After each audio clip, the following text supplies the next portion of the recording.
Permanent hair removal at Anos. Flat 25% off. Call 970-389919.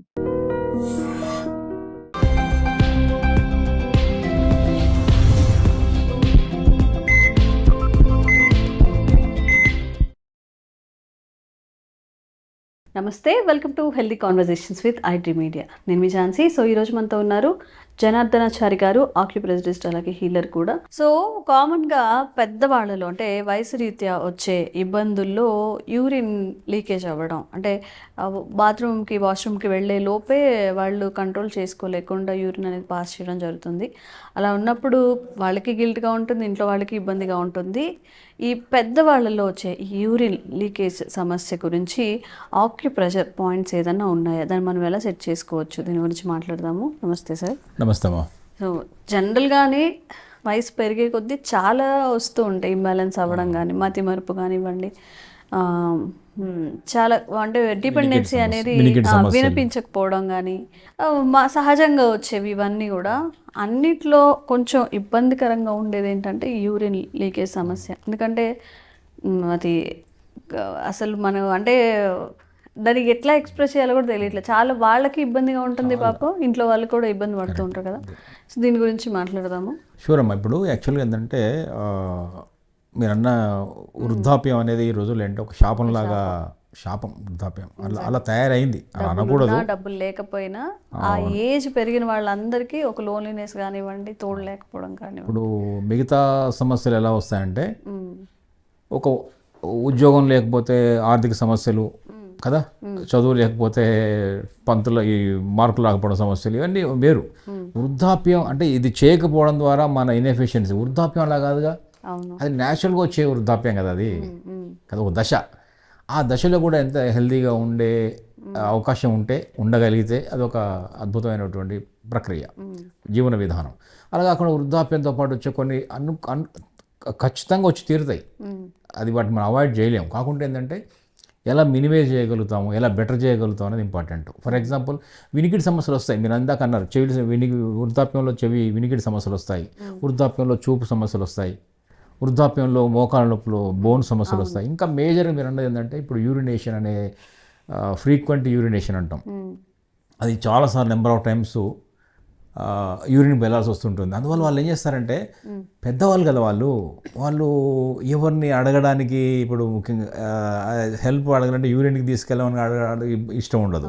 పైగా ఎవరైనా ఇలా మా ఇంట్లో యూరిన్లా లీక్ అవుతుంది, ఇక్కడ పోస్తున్నారు అక్కడ పోస్తున్నారు, బాత్రూమ్ వెళ్ళడానికి అన్నారు అనుకోండి ఒకవేళ ఫ్యామిలీలో, ఇక వాళ్ళు ఎంత అన్నంత ఫీల్ అవుతారు.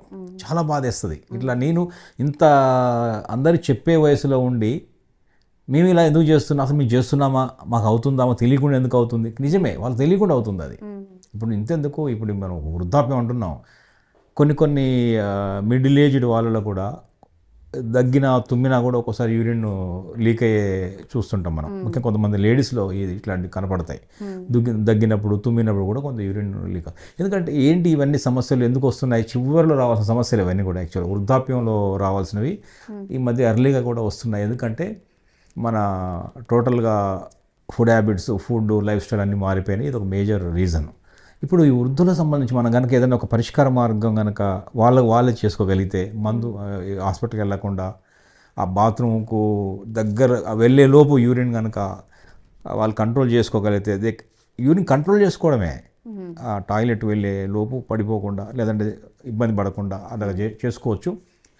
అది బ్లాడర్ మేజర్ కారణం ఏంటంటే ఏం చెప్పొచ్చు అంటే, దీనికి బ్లాడర్ అనేది యూరినరీ బ్లాడర్ వీక్ అయిపోయింది. మజిల్స్ వీక్ అవుతాయి కదా, వయసు వచ్చే కొద్దీ మజిల్స్ లోపల స్ట్రెంగ్త్ తగ్గుతుంది కదా, ఆ ఫంక్షన్ లోపల ఫ్లెక్సిబిలిటీ, హోల్డ్ చేసే కెపాసిటీ ఉండాలి. యూరిన్ పట్టే కెపాసిటీ లేకపోతే వదిలేస్తుంది అది. మనం కూడా అంతే కదా, ఇలా హోల్డ్ చేస్తాము, ఎంతసేపు హోల్డ్ చేస్తాము, త్వరగా వదిలేస్తాం కదా.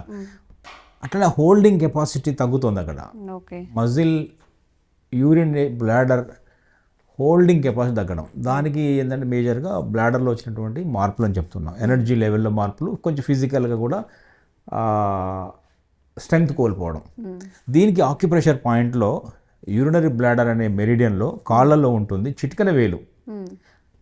చేతిలో కాదు, కాలు యొక్క చివరి లిటిల్ టో అంటాం కదా, చిటికెన వేలు ఉంటుంది కదా, అవును. ఆ చిటికెన వేలులోనే ఈ పరిష్కారం ఉంది. ఓకే. అది ఇప్పుడు మనము ప్రెషర్ పాయింట్ చూపిస్తారా? ఇప్పుడు యూరిన్ లీకేజ్ లేదా అర్జెన్సీ త్వరగా పడిపోతున్న భయం ఉన్న వాళ్ళకి కొంత హోల్డింగ్ పెంచడానికి, ముఖ్యంగా వృద్ధుల్లో కానీ ఎవరిలోనైనా సరే ఈ యూరిన్ ఎక్కువ సార్లు పోతున్నాము యూరిన్కి, లేదా అసలు యూరిన్ రావట్లేదు, లేదా ఆపుకోలేకపోతున్నాము, ఎనీ యూరిన్లో మంట ఉంది, ఎనీ సమస్య ప్రాబ్లం విత్ ద యూరిన్ ఈ ఒక యూరినరీ బ్లాడర్లో ఉంది. ఈ కాలు యొక్క ఇందాక ఈ పెన్ ఈ సైడ్ పెట్టాలి, బ్లంట్ సైడ్ పెట్టుకొని మెల్లగా ప్రెస్ చేసుకోవచ్చు. ఇక్కడ తెలుస్తుందా మీకు? ఇది ఇలా ఎన్నిసార్లు చేయాలి? 1 నిమిషం చేయండి. ఆ కాలు కూడా చేయొచ్చు, లేదా ఇది కూడా లేదనుకోండి మీరు ఇంకొకటి కూడా చేయొచ్చు. ఇలా పట్టుకొని ఇలా ప్రెస్ చేయొచ్చు. ఆ ప్రెషర్ పాయింట్ మీద ప్రెషర్ పెట్టడం ఇంపార్టెంట్. అది పెన్నా లేకపోతే జాయా లేకపోతే ఇంకా ఏదని కాదు, ఇలా చేయండి. లేదంటే ఇలా కూడా చేయండి. దీన్ని కొంచెం స్టిమ్యులేట్ చేయండి. కొంచెం మొత్తం చిటికెన వేలు మొత్తం చేసినా పర్వాలేదు. ఈ చిటికెన వేలు మొత్తం, ఈ చిటికెన వేలు కాలు యొక్క చిటికెన వేలు చేయండి. ఇది ఈ యూరినరీ బ్లాడర్లో ఉన్నటువంటి ఆ కాలు గోటి అవుటర్ ఎడ్జ్లో ఉండేది ఇందాక చూశారు కదా, అక్కడ దీన్ని UB67 అంటాం పాయింట్. ఇది 2 అద్భుతమైన మూలకాలు కలుపుతుంది. ఒకటి వాయు మూలకము, రెండవది జల మూలకం. జలం అంటే యూరిన్ అంటే వాటర్ కాబట్టి యూరినరీ బ్లాడర్లో తీసుకున్నాము. యూరినరీ బ్లాడర్లో చివరి పాయింట్ ఇది.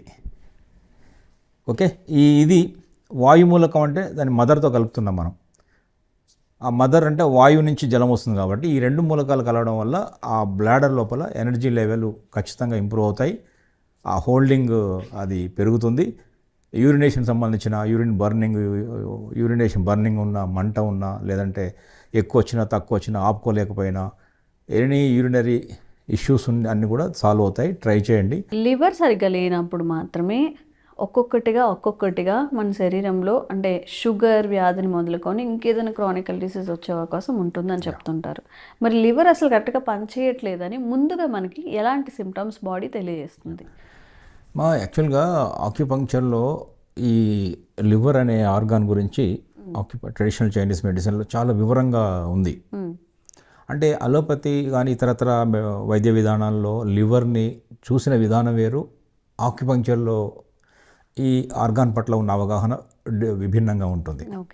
ఎలాంటిది ఒక ఆర్గాన్ లాగా చూడలే వాళ్ళు. నిజానికి ఏ ఆర్గాన్ లాగా చూడలే. ఆర్గాన్కి ఒక ఇమోషన్స్ ఉంటాయి అనుకుంటారు. ఇప్పుడు లివర్లో మనకు చూసుకుంటే ప్రధానంగా ఒక 4-5 రకాల సమస్యలు కనపడతాయి. ఒకటి జాండీస్ కనిపిస్తుంది లివర్లో, అంటే హెపటైటిస్ B, A అట్లా వస్తాయి కదా, అదొకటి. రెండోది ఏంటంటే సిర్రోసిస్ అనేది చివరి దశ, లివర్ ఖరాబ్ అయిపోయిన తర్వాత వచ్చే సిర్రోసిస్. దాని ముందు ఫైబ్రోసిస్ వస్తుంది, దాని ముందు ఫ్యాటీ లివర్ వస్తుంది. ఫ్యాటీ లివర్ నుంచి ఫైబ్రోసిస్ వచ్చి దాని తర్వాత మెల్లగా సిర్రోసిస్, అంటే ఆల్మోస్ట్ లివర్ పాడైపోయింది అనే దశ అది. కానీ లివర్ ఏంటంటే బేసిక్గా కంప్లైంట్ చేయదు, నేను ఇట్లా ఇబ్బందులో ఉన్నాను అని పట్టించుకోవడానికి చెప్పదు. అందువల్ల ఇండికేషన్స్ తెలియవు. అందుకనే లివర్లో వచ్చే సమస్యలు ముందు తెలుసుకోవడం కష్టం అవుతుంది. కానీ ఆక్యుపంక్చర్లో ఈ ఎలా తెలుసుకోవచ్చు అనే దాని మీద కొంత వివరణ ఉంది.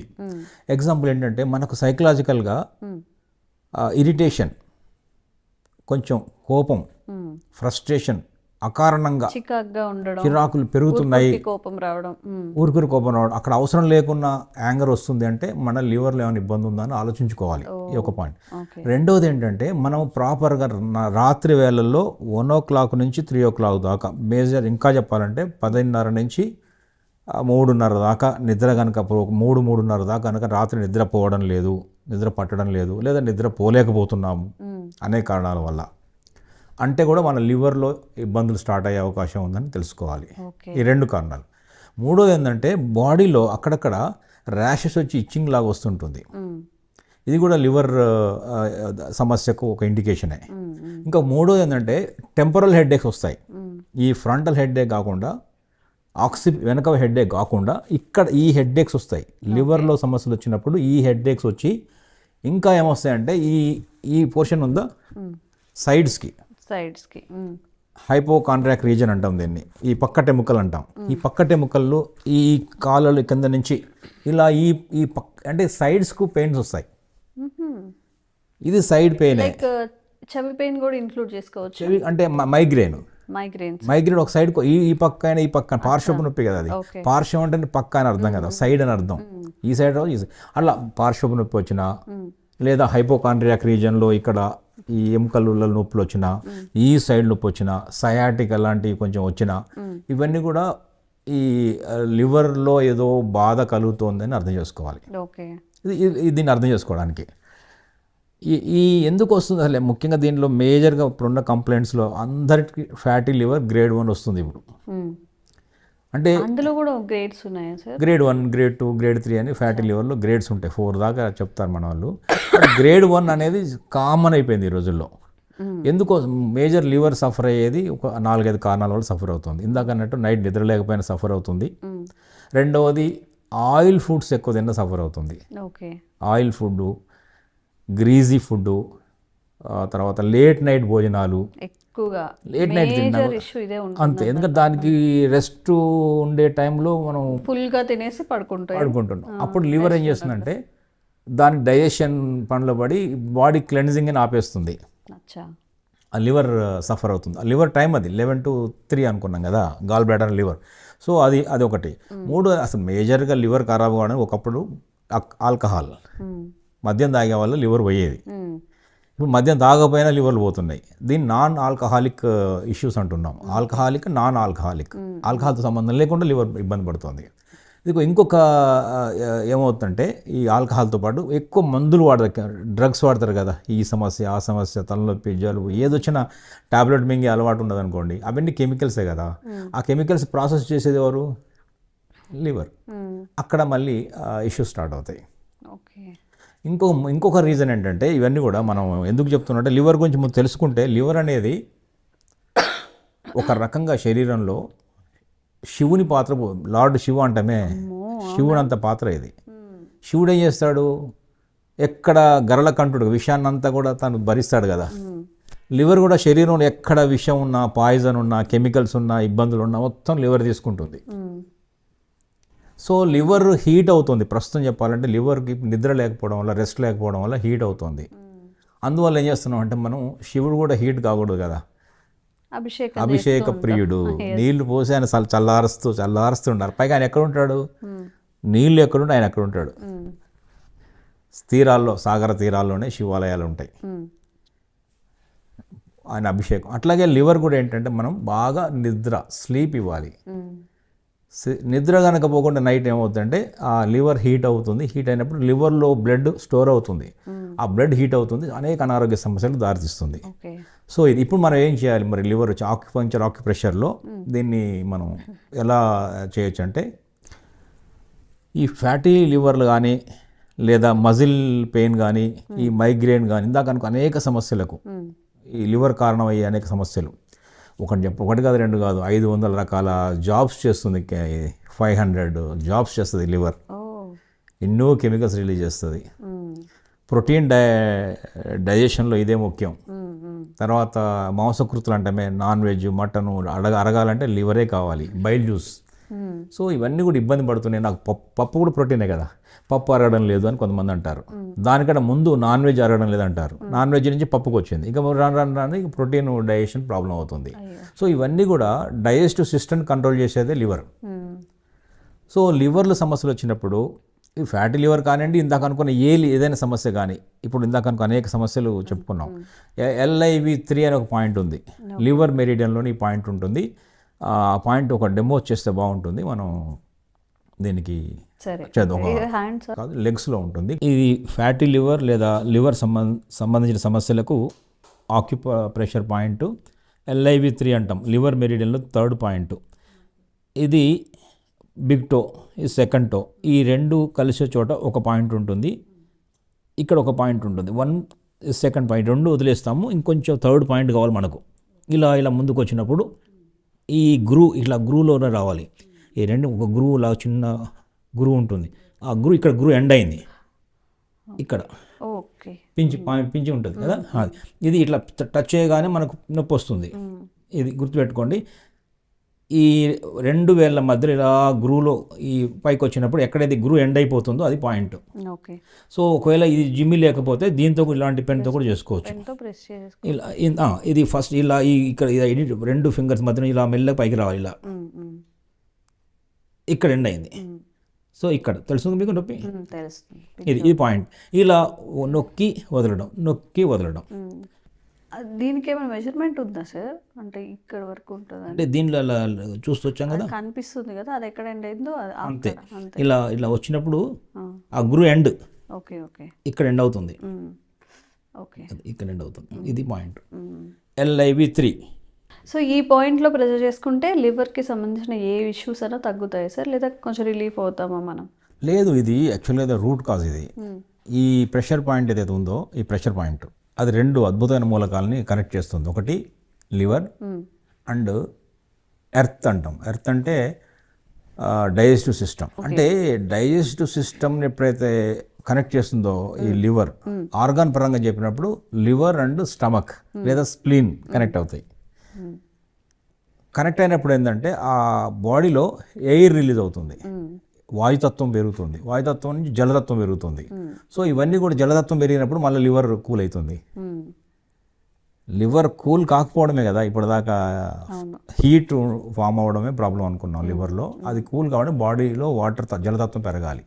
అది పెరగడం ఎక్కడో స్ట్రక్ అవుతుంది. మనం నీళ్ళు తాగుతున్నా కూడా రాదు, అది న్యాచురల్ రావాల్సింది. అది. ఇక రెండోది ఏంటంటే లివర్కు ఇష్టమైన ఆహారాలు ఏంటంటే బేసిక్గా చాలా గమనించాలి. గ్రీన్ కలర్ అన్నమా, ఓకే, గ్రీన్ వెజిటబుల్స్ అన్నీ తీసుకోవచ్చు. ఇప్పుడు గ్రీన్ కలర్ దొండకాయలు ఉన్నాయి, గ్రీన్ కలర్ ఉంటాయి. గ్రీన్ లోపల వైట్ ఉన్నా పర్లేదు, కొంచెం రెడ్ ఉన్నా పర్లేదు. చిక్కుడుకాయలు, చిక్కుడుకాయ, ఆకుకూరలు అన్ని ఆకుకూరలు ఎన్ని ఉన్నాయి, కాకరకాయలు, సొరకాయ, క్యాప్సికమ్, తర్వాత ఆకుకూరల్లో ఎన్ని ఉన్నాయి మనకు, తోటకూర, బచ్చల కూర, చుక్కకూర, అన్ని గ్రీన్ లీవ్స్. బచ్చల కూర ఎంత మందంగా గ్రీన్ లీఫ్ ఉంటుంది. గోంగూర కూడా చాలా బెటర్ లివర్కి కొంచెం, ఎందుకంటే లివర్ యొక్క రుచి పులుపు. గోంగూర కొంచెం పుల్లగా ఉంటుందిగా. సో పుల్లగా గ్రీన్గా ఉంది, ఇంకా రెండు రకాలు పనికి వస్తుంది అది. సో ఇవన్నీ కూడా గ్రీన్ని లివర్ని సంతోషపరుస్తాయి. ఇంకా లివర్ సంతోషపడాలని ఇంకోటి చేయాలి, రాత్రి లేట్ నైట్ తినకూడదు. 7-7:30 తర్వాత తినకూడదు. మార్నింగ్ నుంచి కంట్రోల్ చేసుకొని, ఇప్పుడు ఆఫీస్ టైంకి వెళ్తూ మార్నింగ్ తినరు, స్కిప్ చేస్తారు బ్రేక్ఫాస్ట్, మధ్యాహ్నం ఏదో తింటారు, నైట్ ఏం కావాలంటే అది తీసుకొని బిర్యానీలు కానీ అన్నీ హెవీగా తినేసి పడుకుంటున్నారు. మేబీ అందుకే మనం క్యాపిటల్ ఆఫ్ డయాబెటిక్ కాదు. ఇప్పుడు ఏమవుతుందంటే ప్రాబ్లము, మనం అయితే చెప్తున్నాం నేను మందే తాగడం లేదు, నాకు లివర్ ఎందుకు పాడైపోయిందంటే మనం మందక్కర్లే, ఈ wrong food habits, wrong timings కూడా మన లివర్ని ఇబ్బంది పెడుతుంది. సార్ ఇప్పుడు మార్నింగ్ నుంచి ఈవినింగ్ దాకా ఏ టైంలో తినొచ్చు, ఏ టైంలో తినకూడదు? నాట్ ఓన్లీ నైట్ టైమ్స్ కాకుండా పొద్దున్న పూట కూడా కొన్ని టైమింగ్స్ ఉంటాయంట కదా తినకూడదు. అవును, ఆక్యుపంక్చర్ వెర్షన్ ప్రకారం ఏంటంటే సర్కేడియన్ రిథమ్ అంటాం దీన్ని. ఒక ఆర్గాన్ క్లాక్ ఉంటుంది. ఆర్గాన్ అంటే అవయవాలకు ఒక గడియారం ఉంది. ఆ గడియారం ఏంటంటే ఉదయం బ్రేక్ఫాస్ట్ 9 లోపు తినేయాలి. ఏం తిన్నా మీరు ఏమైనా తినండి, మళ్ళీ ఇందులో ఆప్షన్స్ అడగద్దు, ఏమైనా తినండి, 9 లోపు తినేయాలి. నైట్ లోపు తినేయాలి. కాకుండా ఏంటంటే మేజర్గా మంచిగా తినొచ్చు. కార్బోహైడ్రేట్స్ కొంచెం తగ్గించుకొని తింటే బెటర్. అక్కడ ప్రోటీన్ తిన్నా పర్లేదు, ప్రోటీన్ తినొచ్చు, లేదంటే ఫ్రూట్స్ తీసుకోవచ్చు, లేదంటే మంచిగా భోజనం చేసేయచ్చు. కాకుండా ఏంటంటే కొంచెం కార్బ్స్ ఎందుకంటున్నా అంటే మళ్ళీ మధ్యాహ్నం రాత్రి కూడా అవే తింటున్నారు కదా 3 పూట్ల. సో కార్బోహైడ్రేట్స్ పొద్దున్నే షుగర్ లెవెల్ ఎందుకు పెంచుకోవాలి కదా, మళ్ళీ బాడీ అంతా పెరుగుతుంది. అందువల్ల అక్కడ తగ్గించు. రెండవది మధ్యాహ్నం 1-1:30 బెటర్ టైం. రాత్రి 6:30 నుంచి 7:30 లోపు 1 అవర్ ఏదో టైంలో తినాలి. మంచిగా నమిలి తినాలి. గ్రీన్ లీవ్స్, గ్రీన్ వెజిటబుల్స్ ఉండేలా చూసుకోవాలి. ఆయిల్స్, ఫ్రైడ్ అన్నీ బాగా తగ్గించాలి. అట్లాగే ఎప్పుడప్పుడు ఏం చేయొచ్చు అంటే ఈ లివర్ ఇబ్బంది ఉన్న వాళ్ళు షుగర్ కేన్ జ్యూస్ తాగొచ్చు. షుగర్ కేన్ జ్యూస్ మన డైరెక్ట్ షుగర్ కాదు, చెరుకు రసం కూడా చాలా చాలా బెటర్ అవుతుంది, అది కూడా తీసుకోవచ్చు. ఇది మనం ఈ డయట్లో తీసుకోవాల్సింది. ఇది ఆక్యుప్రెషర్ పాయింట్. కొంచెం దీనికి కోపం, ఇరిటేషన్ ఉంది కాబట్టి కొంచెం కంట్రోల్ పెట్టుకోవాలి. ఇప్పుడు ఎవరైనా అర్థం చేసుకోవాలి, లివర్ సమస్య ఉందనుకోండి ఇంట్లో, ఆయన అరుస్తుంటాడు, అరిచినప్పుడల్లా మనం అరవకూడదు. ఎందుకు అరవకూడదు? మనకు తెలుసు ఆయనకు లివర్ ప్రాబ్లం ఉందని, ఆయన గాల్ బ్లాడర్ ప్రాబ్లం ఉందని, కోపం వస్తుందని. ఆయన తప్పు కాదు, అది లోపల ఉన్న ఒక ఆర్గాన్ ఇబ్బందుల వల్ల ఆయన అలా మాట్లాడుతున్నారని అర్థం చేసుకుంటే గొడవలు రావు. ఆయన అరిచాడు ఈయన అరిచాడు ఆమె అరిస్తే ఏమవుతుందంటే కొంచెం పెద్దగా అవుతుంది సమస్యలు. అంటే మన మూడ్ స్వింగ్స్ ఇవన్నీ కూడా ఆర్గాన్స్ మీద డిపెండ్ అయ్యి కరెక్ట్. లివర్ హ్యాపీగా ఉంటే మనం మనం పోర్ట్రే చేసేది కూడా అలా ఉంటుంది అంతే. ఇప్పుడు ఇందాక అన్నట్టు ఒక్కొక్క ఆర్గాన్ ఒక ఇమోషన్ ఉంది. లివర్ అనే ఆర్గాన్ కొన్ని ఇమోషన్ యాంగర్, ఫ్రస్ట్రేషన్. ఇంబ్యాలెన్స్ అయినప్పుడు, బ్యాలెన్స్ ఉన్నప్పుడు అచీవర్, సాధకుడు, ప్లానర్, గొప్ప ప్లాన్లు వేయగలుగుతారు. క్రియేటర్, గొప్ప గొప్ప ఆర్టిస్టులు ఉంటారు కదా బొమ్మలు వేసేవాళ్ళు, క్రియేట్ చేసేవాళ్ళు. There liver is so strong. ఎవరి లివర్ అయితే చక్కగా హెల్దీగా ఉంటుందో, మళ్ళీ చెప్పవచ్చు, లివర్ బాగున్న వాళ్ళు గొప్ప క్రియేటర్ అవుతారు, సృష్టికర్త అవుతారు. అంత అద్భుతమైన బొమ్మలు వేయగలుగుతారు, అద్భుతమైన మెషిన్లు తయారు చేయగలుగుతారు, అద్భుతమైన ప్లానింగ్ చేయగలుగుతారు. ఒక ఆర్మీ చీఫ్ లాగా, సర్వ సైన్యాధ్యక్షులాగా విజయాలు సాధించగలుగుతారు. అంత గొప్ప ఇదంతా ఇమోషనల్ ఇష్యూస్ ఇవన్నీ కూడా. అట్లాగే హార్ట్కి వచ్చామనుకోండి, దానికి ఉన్న ఇమోషన్ జాయ్. జాయ్గా ఉన్నాడు మనిషి అంటే హార్ట్ బాగుందని అర్థం. ఎప్పుడు కోపంగా చిరువురు, అదే కనుక జాయ్ ప్లేస్లో హార్ట్ ప్రాబ్లంకి వచ్చింది అంటే ఇంకొక ఇమోషన్ వస్తుంది, అది ఈగోయిస్ట్గా మారిపోతాడు. అదే హార్ట్ బాగుంటే జాయ్, కొంచెం ఎనర్జీ ఇబ్బంది అయితే ఈగో.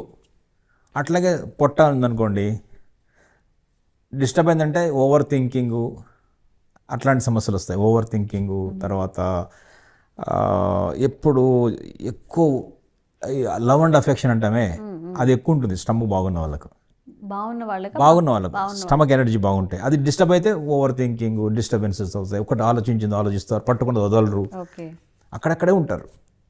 అట్లాగే లంగ్ అనే దానికి కూడా ఒక ఎమోషన్ ఉంది, దుఃఖం. లంగ్ ఎనర్జీ డిస్టర్బ్ అయిందంటే వాళ్ళు ఏడుస్తూనే ఉంటారు పాపం. ట్యాప్ ఓపెన్ చేసినట్టు లంగ్స్ ఏడుపు, దుఃఖపడుతుంటారు. సో అలా కాకుండా లంగ్స్ బాగా పర్ఫెక్ట్గా ఉన్నాయంటే రెస్పాన్సిబిలిటీ, షేరింగ్ రెస్పాన్సిబిలిటీ, తర్వాత పంక్చువాలిటీ, గొప్ప ధైర్య సాహసాలు ఉంటాయి, మంచిగా ఉంటారు అక్కడ, లంగ్స్ బాగుంటాయి. అట్లాగే వాటర్ అనుకోండి, కిడ్నీ ఎనర్జీ కూడా పర్ఫెక్ట్గా ఉందంటే వాళ్ళు చాలా అద్భుతమైన ఆంజనేయ స్వామి లాగా ధైర్యంగా నిలబడగలుగుతారు. బోన్స్ బాగుంటాయి, స్ట్రక్చర్ బాగుంటుంది, హైట్ వెయిట్ ఉన్న వాళ్ళంతా కూడా కిడ్నీ ఎనర్జీ బాగుందని అర్థం. ఓకే, అది కిడ్నీ ఎనర్జీ బాగున్నప్పుడు ధైర్యం, సాహసం ఉంటుంది. ఓకే, హనుమాన్ లాగా. అదే వీక్ అయిందండి, ఇంబ్యాలెన్స్ అయితే మాత్రం భయం వస్తుంది దాని ప్లేస్లో. కిడ్నీ భయం, ఫియర్ స్టార్ట్ అవుతుంది. ప్రతిదాన్ని భయపడిపోతారు. రాత్రి అంటే భయం అవుతుంది, వాటర్ అంటే భయం అవుతుంది, పై నుంచి కింద చూసి భయపడతారు. ఆ ఇమోషనల్గా ఫియర్నెస్ వస్తుంది, ఫియర్ఫుల్ అవుతారు. సో ఇట్లా ఒక్కొక్క ఎనర్జీ, ఇందాక అనుకున్న ఆర్గాన్కి ఒక ఇమోషన్ ఉంది అనేది ఆక్యుపంక్చర్, ట్రెడిషనల్ చైనీస్ మెడిసిన్ చెప్తుంది, ఇండియన్ మెడిసిన్ కూడా చెప్తుంది. కానీ అలోపతి మెడిసిన్, ఇతరత్ర మెడిసిన్ ఏంటంటే ఆర్గాన్ ఇస్ ఆర్గాన్, దానికి ఇమోషన్స్ ఉంటాయని అనుకుంటాం మనం. ఓకే, సో అందుకని లివర్ అనే దానికి ఒక అద్భుతమైన అచీవరు, సాధకుడు, ప్లానరు, క్రియేటరు. కాబట్టి ఆయనకు సృష్టి. ఇప్పుడు మనం ఇంకో మాట చెప్పను మీకు, కరెక్ట్గా ఉగాదికి ముందు ఉన్నాం మనం, అంటే క్రియేషన్ టైంలో ఉన్నాం, సృష్టికి ప్రారంభంలో ఉన్నాం. అందుకని ఉగాదికి అన్ని రుచులు తినాలని చెప్తాం. ప్రారంభం అంటేనే సృష్టి అంటేనే లివర్. ఇప్పుడు లివర్ టైంలో ఉన్నాం మనం.